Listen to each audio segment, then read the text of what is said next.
Viva Voz, com Vera Magalhães.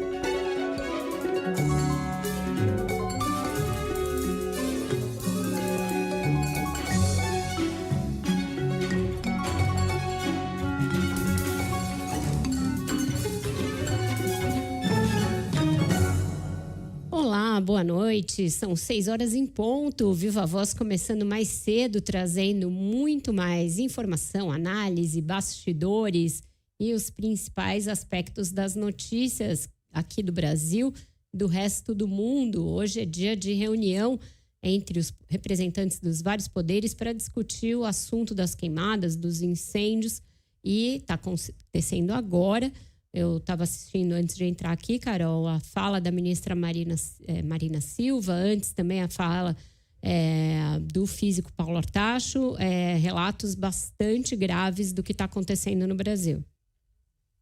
Boa noite, Vera, de novo para os ouvintes. Relatos para quem está sentindo nas vias aéreas o que está acontecendo, né? Porque Brasília está tomada pela fumaça. Essa reunião acontece num momento crítico. Seria bom, inclusive, que o Congresso não estivesse esvaziado nesse momento para que os parlamentares também sentissem a falta de ar, a dificuldade para respirar que os moradores de Brasília estão sentindo.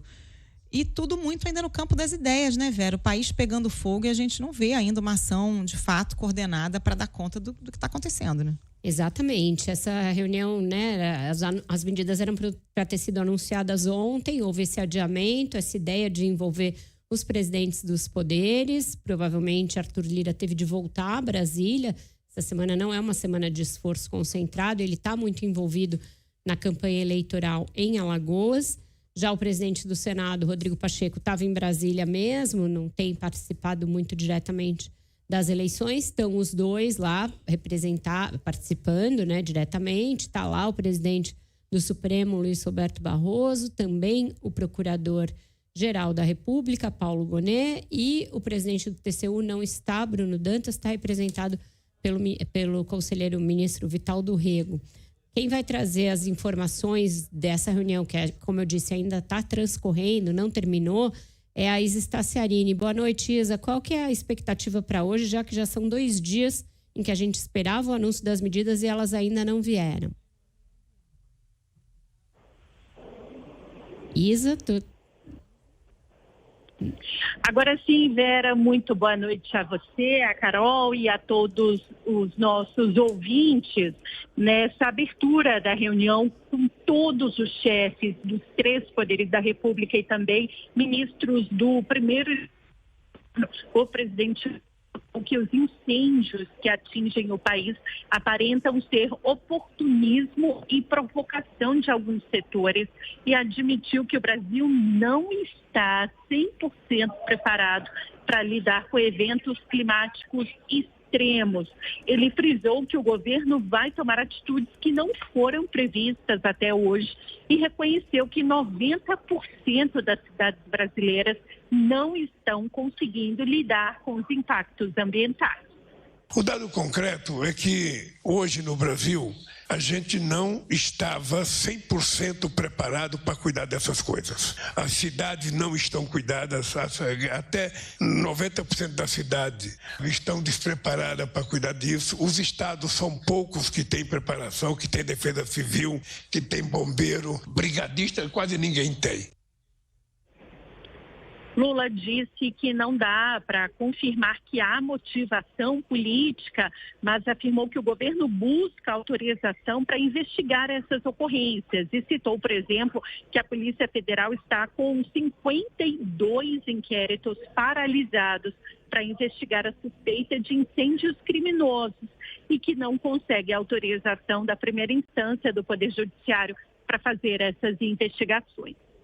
Talvez uma parte disso seja por interesses políticos, a gente não sabe, não pode acusar, mas que a suspeita há que uma pessoa muito importante na convocação do ato de setembro na Avenida Paulista utilizou a palavra "vamos botar fogo no Brasil" ou "o Brasil vai pegar fogo". O dado concreto é que parece muita anormalidade. Algumas coisas são, de sempre, corriqueira que pega fogo. A seca é a maior dos últimos tempos, mas algo me cheira de oportunismo também. O que nós queremos é também autorização para que a gente possa, fazer as investigações, cumprir os inquéritos, investigar, interrogar, porque estiverem cometendo esse tipo de crime, a lei tem que ser exercida na sua plenitude. A questão climática é a pior do que em outros momentos no Brasil. Lula disse que a seca no Pantanal é a mais severa dos últimos 73 anos e a mais devastadora da Amazônia nos últimos 50 anos. Lula ainda disse que a ministra Marina Silva do Meio Ambiente vai apresentar propostas para a área ambiental e que as ações vão ser transformadas em lei, decreto e medida provisória para construir uma proposta definitiva. E citou a necessidade de compartilhar essas responsabilidades entre os poderes e de ouvir segmentos da sociedade. Agora há pouco falou, inclusive, a ministra Marina Silva, ela não chegou a anunciar nenhuma ação de forma concreta, mas disse que existem hoje 108 incêndios ainda em combate e 106 incêndios ativos que não conseguiram ainda ser controlados. E citou, por exemplo, a criação que o presidente Lula deve fazer da autoridade climática e também de um Conselho Nacional de Segurança Climática, da mesma forma que Lula já criou a segurança alimentar. Eu acredito que a gente tem uma fala da ministra de agora. Vamos ouvi-la. O senhor disse que eu podia falar, então eu vou falar, não é? Que do mesmo jeito que o senhor criou o Conselho Nacional de Segurança Alimentar, o senhor gostaria de que estudássemos a possibilidade de caráter de urgência, celebrando essa reunião com os poderes, o Conselho Nacional de Segurança Climática. Eu acho que isso é uma grande sacada que o senhor teve, porque nós temos o pacto com os poderes, nós vamos poder reunir o Superior Tribunal de Justiça, a Câmara dos Deputados, o Congresso, a sociedade, o setor empresarial, vários segmentos da sociedade e poder apresentar recomendações para que mais que mitigar, para que mais que adaptar e nos preparar, nós possamos transformar o nosso país.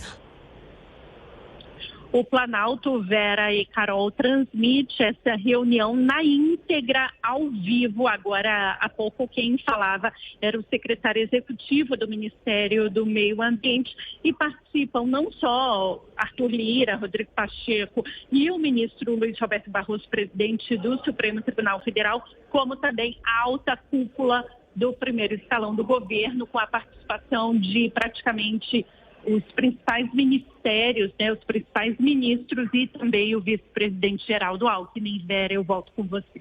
Obrigada, Isa, pelas suas informações. E fazem isso sob uma névoa de fumaça altamente espessa que cobre a capital, Carol, porque os focos de incêndios ativos ali no Distrito Federal estão entre os mais sérios do país nesse atual momento. A umidade relativa do ar na capital federal chegando a 7%.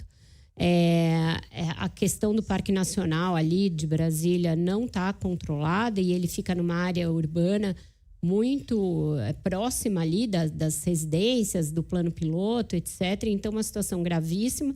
A Marina fez um inventário ali de que se conseguiu extinguir 290 focos de incêndio, controlar 179, tem 108 em combate. Mas me chamou a atenção um número alarmante de 106 incêndios sem combate, porque o governo não consegue chegar e não tem nem os meios para chegar. E ela fez uma menção ao governador de São Paulo, Tarcísio de Freitas, dizendo que ouviu dele uma frase muito parecida com a do presidente Lula, de que você chega para combater o incêndio, parece que você joga uma gota de água num mar de fogo, porque os recursos parecem insuficientes. Então, a gente vê uma estupefação enorme por parte do poder público, mesmo que haja a boa vontade, a intenção de resolver e não haja a negação de que se vive uma emergência climática. Eu acho que isso é um ponto em que evoluímos. O governo federal não nega que estejamos vivendo. Isso parece uma coisa burocrática, uma coisa mais para prestar contas, para demonstrar união. É uma boa intenção, mas para ação ainda acho que se inscreve dentro da coisa de você combater um mar de fogo com um copo de água. Então, é um momento muito crucial, muito dramático não só para o Brasil, para o mundo, porque não é só o Brasil que vive essa situação. A palestra do Paulo Artacho foi mais ainda apavorante, porque ele descreve os vários biomas do Brasil que podem virar desertos, savanas, etc. E diz que podemos não estar tão longe assim de um colapso climático.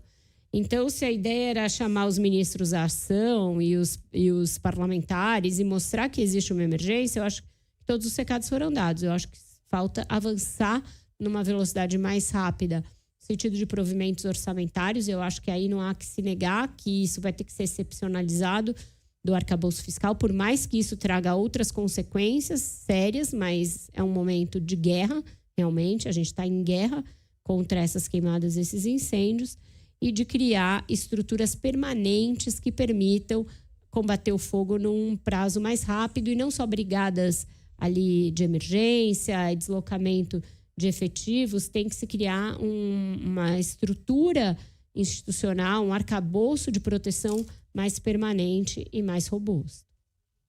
E de monitoramento, né, Vera? Usar a tecnologia para que se pegue esse incêndio ali no início e consiga fazer um combate mais efetivo e que consiga se punir quem começa esse tipo de incêndio, né?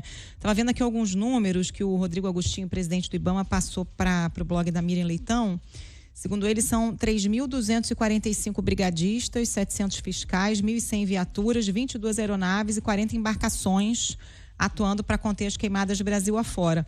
Não é um número pequeno, assim, em tese, mas quando a gente pensa na extensão do Brasil e na quantidade de locais onde tem foco de incêndio, de fato, vira uma gota no oceano, né? 3.200 e pouco para combater fogo na Amazônia, no Pantanal, em São Paulo, enfim, nas regiões todas é muito pouco. E ele fala da dificuldade da contratação de brigadistas, porque tem que ter uma experiência muito específica. Ele falou, não dá para botar qualquer pessoa. Sim. Até os bombeiros dos estados que não têm experiência com floresta não são as pessoas mais indicadas. Claro que podem ajudar, mas a gente precisa de gente que tenha conhecimento. Ele disse que a grande parte dos brigadistas, 50% são indígenas e 20% quilombolas, porque conhecem a região, sabem como se aproximar, sabem como combater o fogo nessas regiões muito peculiares de floresta. Então, também não é uma tarefa simples formar um corpo de brigadistas que consiga dar conta disso sem que seja arriscado, né? Não dá para qualquer pessoa fazer esse tipo de combate, porque de fato tem risco de morte, realmente. Eu achei interessante a diferença que a Marinha estabeleceu entre o combate a um incêndio e ao desmatamento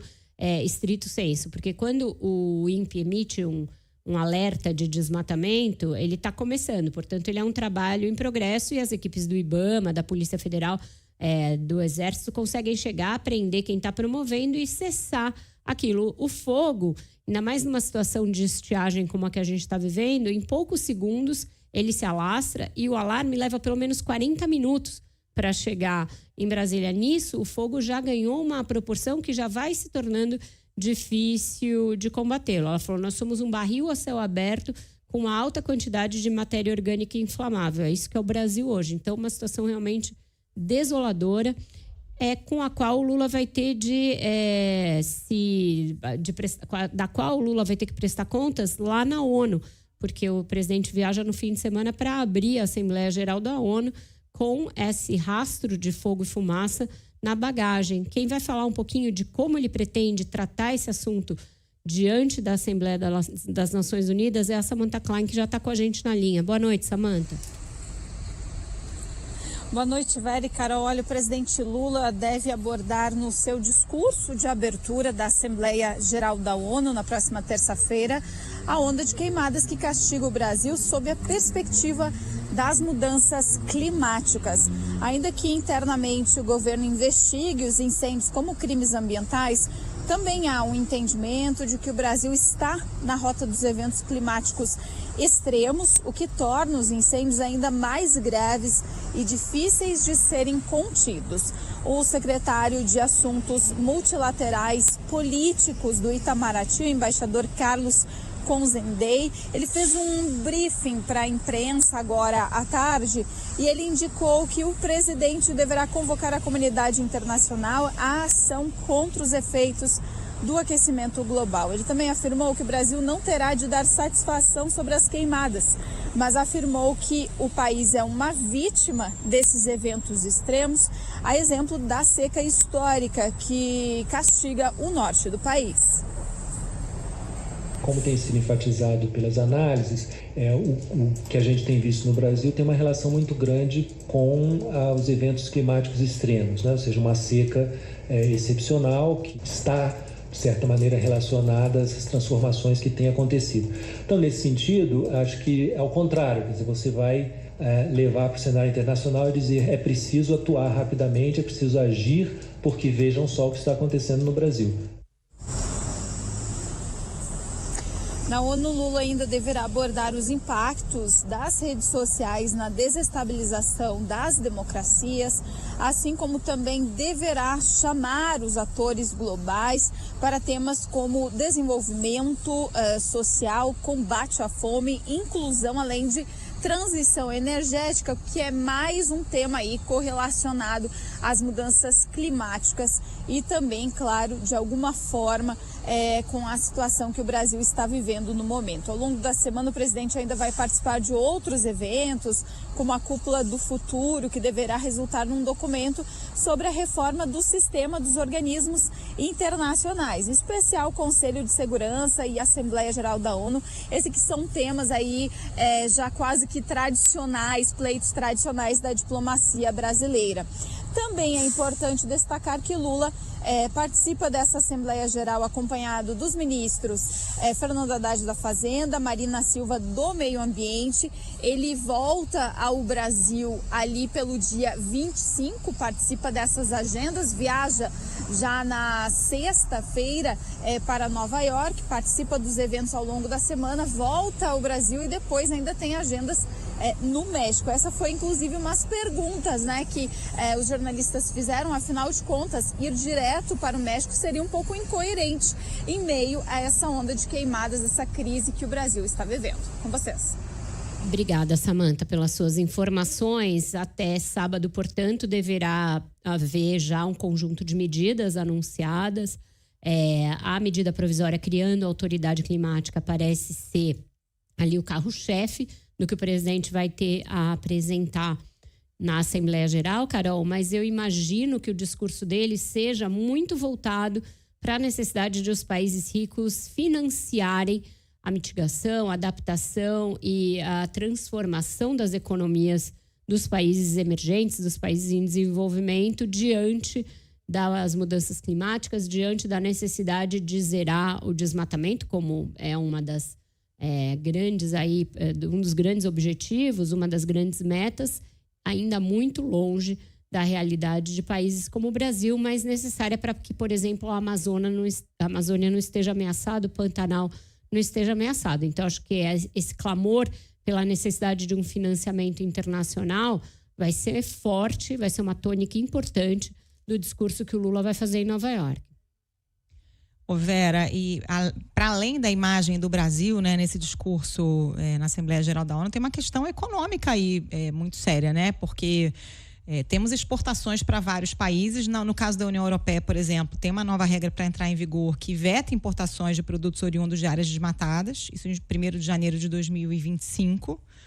O governo, claro, tenta contornar todas essas críticas, dizer que é uma situação que acontece em vários países do mundo, que tem uma forte seca, que tem ações criminosas, mas a gente sabe que pode haver consequências, sim, na área econômica. O Brasil recebe financiamento de outros países, por exemplo, para o Fundo Amazônia. Então, está todo mundo de olho no que o Brasil vai apresentar nessa abertura de Assembleia Geral da ONU, né? Exatamente. O Brasil tem tentado sensibilizar países como a Alemanha aí na tentativa de adiamento, pelo menos, de entrada em vigor dessa cláusula, mas não é tão simples e vai precisar, assim, de muita diplomacia internacional. Para isso ajuda. O Lula tem um bom trânsito nessa questão climática e ambiental. A Marina é vista como uma pessoa respeitada, uma autoridade de fato nessa matéria, diferente da época do governo Bolsonaro, em que ele ia e fazia as aberturas da ONU negando qualquer problema ambiental no Brasil, dizendo que o governo dele era o que mais a gente está preservando e vocês têm que pagar se vocês quiserem, tá ok? Era meio assim, num tom de confronto. Não imagino que o Lula vá adotar esse mesmo tom, mas eles deverão coincidir nessa ideia de que o mundo tem de pôr a mão no bolso para evitar a devastação da Amazônia. A gente continua falando sobre Brasília, sobre governo federal, mas a respeito do ministro da Fazenda, porque o Fernando Haddad falou sobre um problema que está começando, eu acho que a gente está vendo a pontinha do iceberg de algo que vai se tornar um problema muito grave, que é o endividamento dos brasileiros em relação às bets, a esses sites e a essas casas de apostas esportivas. Está se tornando uma febre no Brasil, está levando a um endividamento muito rápido, de um contingente enorme de pessoas e o alastramento aí de empresas com alguns problemas. O ministro da Fazenda começou a enfrentar esse problema. Quem traz as informações para a gente é a Ana Tomé. Boa noite, Ana. Boa noite, Vera, e aos ouvintes. As empresas, Vera, de apostas que não pediram autorização para funcionar ao Ministério da Fazenda serão suspensas no país a partir de outubro. De 1º de outubro até o fim de dezembro, entra em vigor o chamado período de adequação. Só poderão continuar operando as bets que já estão atuando e que solicitaram para explorar a modalidade lotérica de apostas de quota fixa. As outras serão classificadas como ilegais, deixarão de operar, mas deverão deixar os sites disponíveis até 10 de outubro para que os apostadores possam sacar o dinheiro depositado. A partir de 11 de outubro, esses sites estarão proibidos e serão retirados do ar. Até agora, 115 empresas pediram autorização para operar no país. A regulamentação do Ministério da Fazenda começa a valer de fato em 2025. Mas ainda neste ano, as empresas aprovadas terão que pagar uma outorga de 30 milhões de reais para começar a funcionar de forma legal. E a partir de janeiro, elas deverão ainda cumprir todas as regras de combate à fraude, lavagem de dinheiro e publicidade abusiva, por exemplo.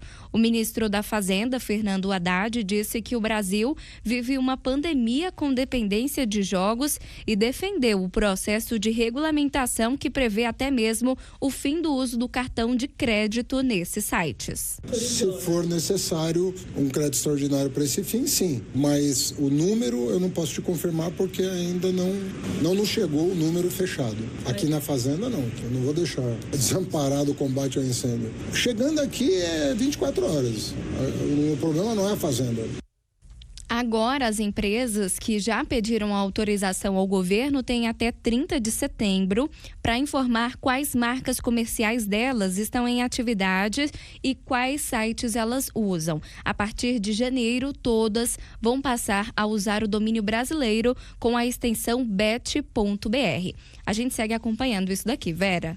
Obrigada, Ana. Realmente um problema que tem um potencial de virar lá na frente, aquela coisa do governo lançar um programa para tirar todo mundo do endividamento das bets, porque a gente ouve relatos pavorosos de chefes de família que começam a empenhar salário, economias, 13º, antecipar o 13º para ficar jogando nesses sites de apostas.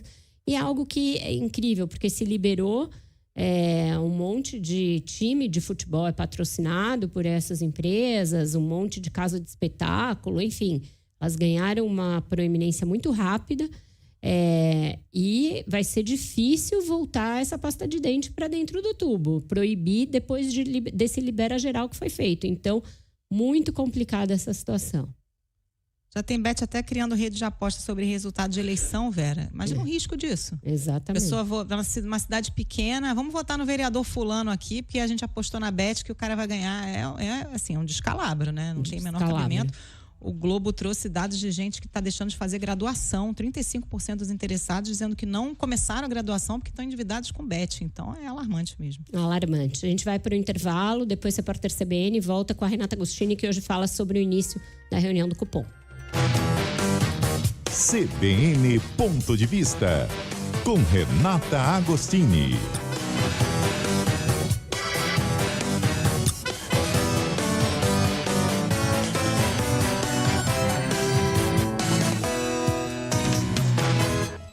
Muito boa noite para você, Renata Agostini. Olá, boa noite, Vera, boa noite, Carol, boa noite aos ouvintes. Renata, hoje começa a reunião do Copom, já com essa expectativa de retomada da alta dos juros. O que você apurou em relação a isso? Qual é a expectativa aí em Brasília para essa reunião que é tão importante? O que o mercado está antevendo, mas não só o mercado, e eu vou trazer um pouco de bastidor aqui do lado do governo, é que amanhã vai ser um dia de alta de juros no Brasil e queda de juros lá fora, porque também vai ter decisão do Fed, o Federal Reserve, que decide sobre a política de juros nos Estados Unidos. O que o governo, mais especificamente a equipe econômica, né, o time do ministro da Fazenda, Fernando Haddad, está olhando? Que nesse momento uma alta dos juros, uma alta da taxa básica de juros se tornou quase uma profecia autorrealizável. Porque o Banco Central, integrantes do Banco Central especialmente, deram indicações nas últimas semanas de que, tantas vezes, né, de forma tão insistente, de que a inflação estava ali preocupando, de que a alta de juros sim era uma possibilidade, que isso fez com que todos os investidores, né, exagerei agora aqui, né, com boa parte dos investidores, não todos, nunca há esse consenso no mercado, boa parte dos investidores já fizessem esse recálculo, isso acabou pressionando também a curva de juros. E no fundo, e é isso eu ouvi até de um integrante do governo, se você fala que, olha, pode ser que a gente tenha que subir, pode ser que você tenha que subir e no final você não entrega, isso vira um problema. Então, o que eles estão medindo, e isso está em linha com o que o mercado está medindo, é que o Banco Central vai ter que entregar alguma alta de juros para fazer com que essa comunicação ela esteja um pouco alinhada com os movimentos do próprio Banco Central. Ou seja, você tem uma questão aí na mesa de uma credibilidade que não pode ser arranhada diante dessas sinalizações. E aí vem dois aspectos me parecem interessantes da gente observar. Primeiro que o governo está calculando uma alta aí de 0,25, então seria uma pequena alta, não algo como meio ponto percentual. De novo, a maior parte dos analistas também está olhando dessa maneira. Você tem algumas casas que sim estão apostando numa alta de meio ponto percentual, mas esse não é o que a gente chama ali, né, do consenso do mercado. Agora, o que o governo observa, primeiro, é que esse aumento pequeno ele seria feito para ajustar essa questão entre as sinalizações e a entrega de alta de juros, mas também para possibilitar uma estabilização. Se você sobe de cara meio ponto percentual, depois para você retomar o patamar de juros que a gente está tendo agora, que é de 10,5% ao ano, você demoraria um pouco mais. E o segundo aspecto, para devolver para vocês, que eu ouvi nas conversas que eu tive entre ontem e hoje, é que boa parte disso se resume a uma derrapada na comunicação do Banco Central, que eles chamam de uma comunicação excessiva. E veja, aqui, gente, é claro que tem uma estratégia ainda aqui nos bastidores de tentar blindar o que eles estão entregando no fiscal. O que eles dizem nesse momento olha, isso aqui vai ter alta de juros e dessa vez não é culpa nossa. Pois comunicação excessiva tem nome e sobrenome. Estou falando de Gabriel Galípolo, falou demais, quis dar garantias demais e agora vai ter que entregar, ainda que não tenha assumido a presidência do BC. E queria também te ouvir sobre essa blindagem, essa defesa, né? A equipe econômica acha que é uma tentativa agora do Banco Central de ajustar expectativas e não necessariamente resultados de uma necessidade evidente de alta de juros nesse momento. Mas temos algumas pressões inflacionárias, principalmente por causa da estiagem, que vai pressionar preços de energia, de alimentos, gasta mais no governo para bater os incêndios. Como é que tudo isso repercute na equipe econômica, Renata? Perfeito, Carol, isso mesmo. Tem algumas questões no radar que são importantes. Tem a questão da estiagem, você pode ter aí um problema de oferta, e aí nesse sentido você tem sim uma pressão inflacionária adicional, você tem um câmbio que ainda está num patamar muito elevado. Tudo isso faz com que a gente teve recentemente, né, bandeira vermelha na conta de energia, isso é pressão inflacionária na veia. Então você tem algumas questões preocupantes sim no horizonte. Agora, o argumento da equipe econômica é, ainda que isso tudo esteja aí, você ainda tem, quando você olha, por exemplo, o relatório Focus, né, que mede ali o termômetro dos investidores, dos analistas, você tem uma inflação que não está muito descolada, uma projeção para o fim do ano, né, de uma inflação que não está muito descolada da meta. Ela ainda estaria dentro da tolerância, né, gente? A meta de inflação, que é definida pelo Conselho Monetário, que é formado tanto pelo governo quanto pelo próprio Banco Central, é de 3%, mas ela tem uma tolerância de 1,5 ponto para cima ou para baixo. E aí que vem eu resolvi responder de trás para frente, a Carol. E aí, quem é, né? De que tem nome, a culpa de quem? Gabriel Galípolo tem uma boa responsabilidade nessa comunicação excessiva. Aos olhos também de integrantes da equipe econômica, porque ele acabou alimentando essa expectativa dos investidores por algum tipo de alta. Por que é acreditado a Gabriel Galípolo, que agora está, né, na primeira reunião do Comitê de Política Monetária, como o futuro presidente do Banco Central? Ele deu algumas declarações após a última ata do Copom, que falava que colocava a alta de juros na mesa, né? Falava ali, olha, se necessário, o Banco Central não hesitará. Mas aí Gabriel Galípolo veio enfatizando essa mensagem, primeiro dizendo que sim, estava na mesa, ele fez isso algumas semanas depois, ali no início do mês passado, de agosto, sim, a alta de juros está na mesa, e mais, ele chegou num evento e falou que uma inflação em 3,2% estava claramente acima da meta. Acabei de falar, né? Meta é 3%, mas tem essa tolerância. E aí, quem escuta essa frase pode falar, mas isso é uma obviedade. Se a meta é 3 e vai entregar 3,2, está acima da média. Mas aí, qual é a sensibilidade? Essas coisas de Banco Central, é tudo ali na filigrana, né? Ele podia chegar e falar, não, olha, está ao redor da meta, está próximo da meta.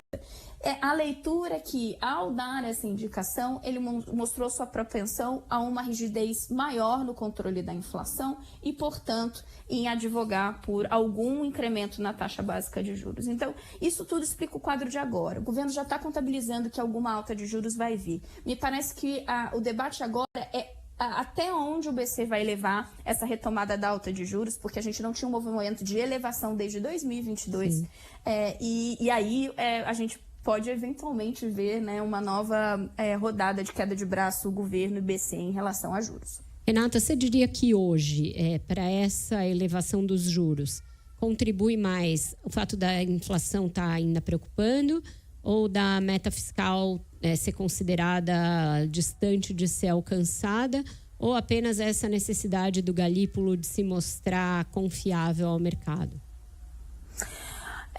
Eu acho que todos esses elementos eles pesam, mas de repente a forma de escrever, de responder sem fugir da Vera, sem ser debate, né, de candidatos à prefeitura. Exato. Muito boa essa sua pergunta, né? Não, eu vou botar em termos de prioridade. Vou fazer um ranking. Tá bom.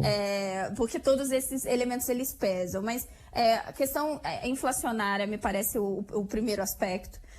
Porque isso tem aparecido nas comunicações do Banco Central. E aí, de novo, quando você fala assim, os riscos de pressão inflacionária, eles não têm que ser sempre medidos? Tem. Mas é por isso que fica todo mundo olhando qual é a indicação. A gente tem uma diretoria do Banco Central um pouco mais propensa a uma certa tolerância, a entregar uma inflação dentro da banda, por exemplo. As indicações que vieram nas últimas semanas é que não, né? Que você teria ali um comitê de política monetária querendo ser mais rígido, mais estrito para entregar dentro da meta, que é ali no centro da meta, que é de 3%. O segundo aspecto, e aí, Vera, não pesa só sobre a intenção de Galípolo, mas costuma ser comum que em viradas aí de ciclo você tenha um Banco Central que busca uma maior rigidez para tentar, digamos, contratar uma credibilidade à frente. E aí a gente tem que lembrar que Galípolo está vindo numa situação de... ele parecia o emissário... Parecia não, né? Todo mundo fez essa leitura porque ele de fato era o emissário de Lula num Banco Central que foi escolhido para ele como um grande inimigo. Ele está como grande ator naquela decisão do Banco Central que foi rachada. O grupo do pessoal do Lula votou de um jeito, o pessoal do Campos Neto votou para outro, e o pessoal do Lula querendo ainda advogar por uma queda de juros. Então, ele tem uma necessidade, sim, de se afirmar. de que ele será independente, de que ele não será leniente com a inflação. Agora, o governo, quando diz, olha, não está na nossa conta se tiver aumento de juros, porque o fiscal está resolvido. Não está totalmente resolvido. Sim. É verdade que os analistas estão convergindo para o que o governo promete, né? Que é entregar a meta fiscal desse ano. Mas ainda não está, ainda não estão totalmente dirimidas as dúvidas de que Haddad fará o que promete. Muito obrigada, candidata, pela sua resposta. Isso aqui é um debate civilizado, exato, meu povo. Pacto civilizatório. Até quinta-feira, sem cadeiradas e provavelmente já com os juros mais altos, Renata. Até lá. Um beijo, meninas. Até quinta. Obrigada. Beijo. A gente vai para outro intervalinho e volta falando de eleições justamente. CBN, eleições 2024.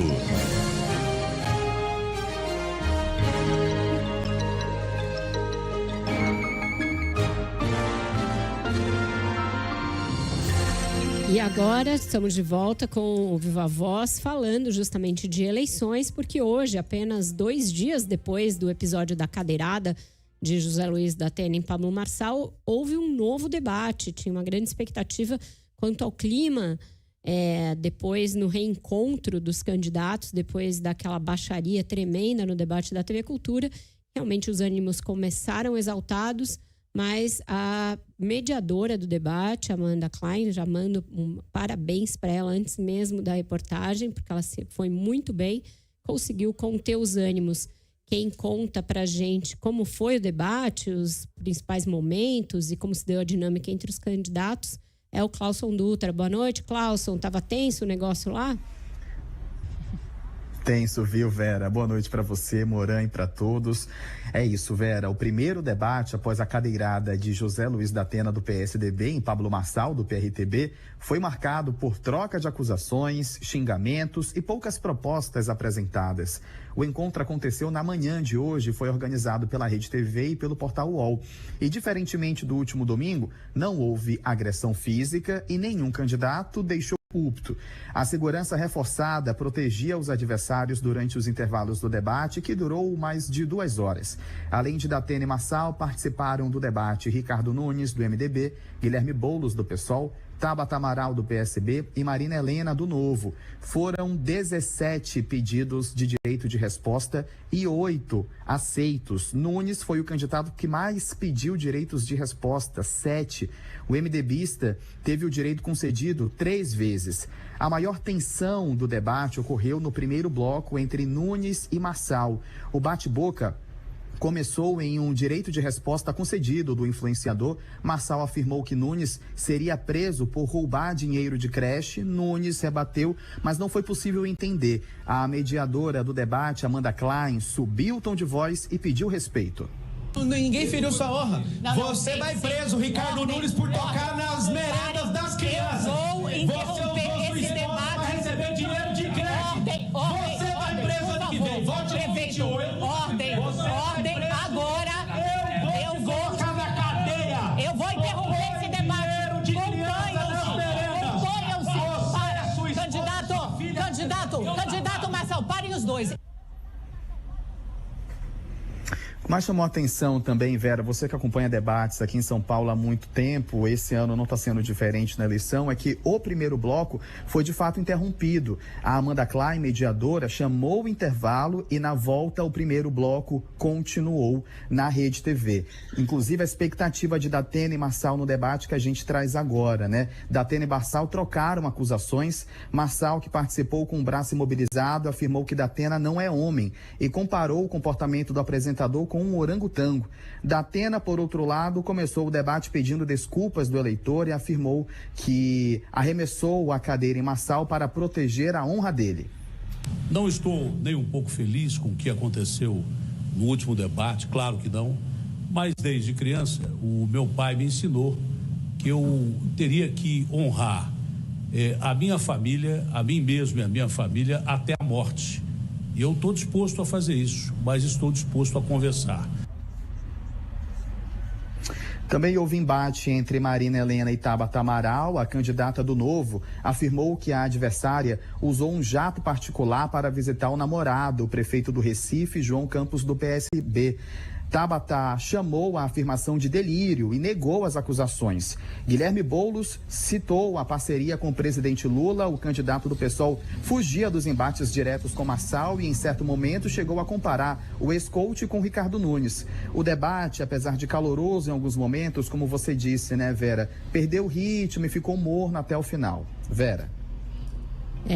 Exatamente. Olha só como a gente está tendo de analisar debates hoje em dia, Carol. Não sair uma agressão física é um motivo de nota.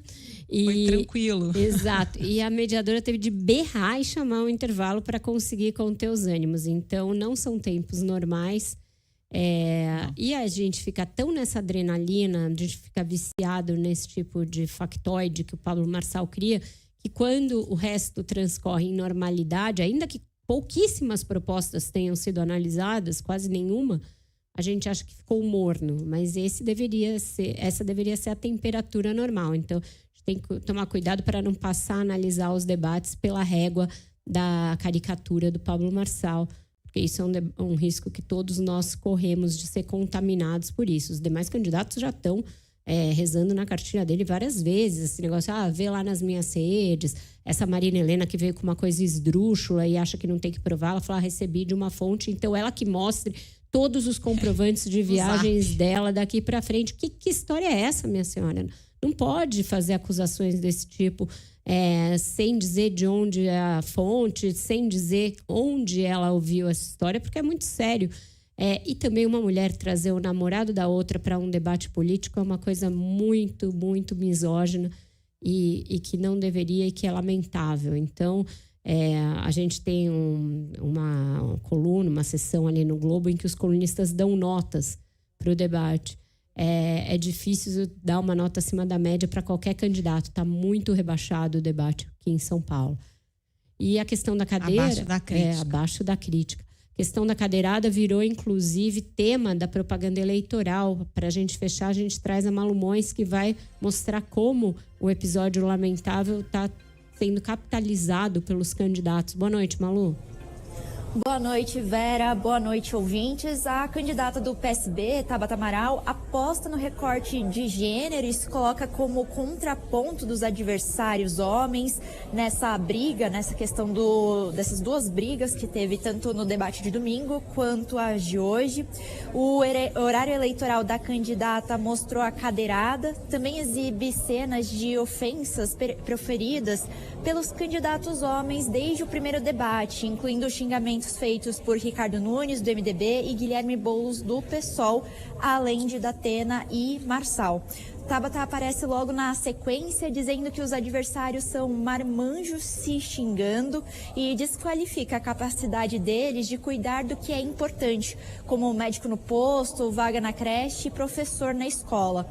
A candidata vai melhor no eleitorado feminino. Segundo o Datafolha da última semana, ela tem 10% das intenções de voto entre as mulheres e 7% entre os homens. Tabata não foi a única a explorar a cadeirada na propaganda eleitoral. Datena levou para o rádio a agressão contra Marçal, mas diferente de Tabata, ele foca nos homens. Na inserção do PSDB, um locutor pergunta o que o eleitor faria se fosse ofendido na TV, na frente de telespectadores e da família. Depois, a propaganda mostra o áudio da provocação de Marçal, dizendo que Datena não é homem. A peça encerra defendendo que o tucano fez o que o eleitor faria nessa situação. Outro que explorou a cadeirada no rádio foi Ricardo Nunes. Uma inserção do MDB traz o áudio do prefeito dizendo que é preciso ter equilíbrio para cuidar de uma cidade de 12 milhões de habitantes. Ele ainda argumenta que um prefeito precisa ter serenidade e equilíbrio. Apesar da publicidade, como o Clauson trouxe, hoje também teve uma briga entre os dois, entre Nunes e Marçal. Já a campanha de Guilherme Boulos não vai explorar o episódio na propaganda eleitoral. O candidato do PSOL tem focado em atacar em Ricardo Nunes, mas não pretende usar nas publicidades nem a discussão de hoje. E ainda hoje vai inclusive sair um novo vídeo do Boulos no horário eleitoral com o presidente Lula. Vão ser novas imagens das gravações feitas em Brasília no último fim de semana. Na nova propaganda, os dois vão falar de possíveis parcerias entre a presidência e uma eventual gestão do PSOL na capital paulista. Vera? Obrigada, Malu, pelas suas informações.